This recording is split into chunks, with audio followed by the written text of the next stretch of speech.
Theatre নিয়ে এরা কাজ করছেন, সেই জন্যে এদেরকে বিশেষ করে ধন্যবাদ।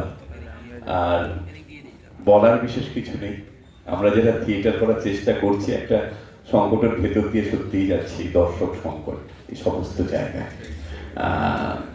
মানুষের সংখ্যা সত্যি থিয়েটারের মঞ্চে পরপর কেন কমছে আমি জানি না। অবশ্য চিরকাল সুস্থ সংস্কৃতির পক্ষে মানুষের সংখ্যা কম ছিল, হতাশ আমরা নই।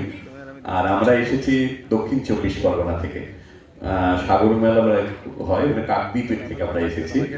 তবে একটা জিনিস আপনাদের কাছে আমি বলি, মানে আমাদের মানে দক্ষিণ 24 পরগনায় প্রসেনিয়াম অতটা ভালো আমরা দিতে পারি না, নেই আমাদের, কিন্তু প্রায় অধিকাংশ মঞ্চে কিন্তু মানুষের সংখ্যাটা ভালো থাকে এখনো পর্যন্ত। আমাদের দক্ষিণ 24 পরগনায় আমরা মানুষের সংখ্যা ভালো পাই। আগামী দিনেও এখানে আরো অনেক মানুষ আসবেন, আপনারা এদের সঙ্গে থাকবেন, থিয়েটারের সঙ্গে থাকবেন। আর কি, সকলে মিলে থিয়েটারের জন্য কাজ করবো, এটুকুই আশা, আর কিছু না। সবাই ভালো থাকবেন, ধন্যবাদ।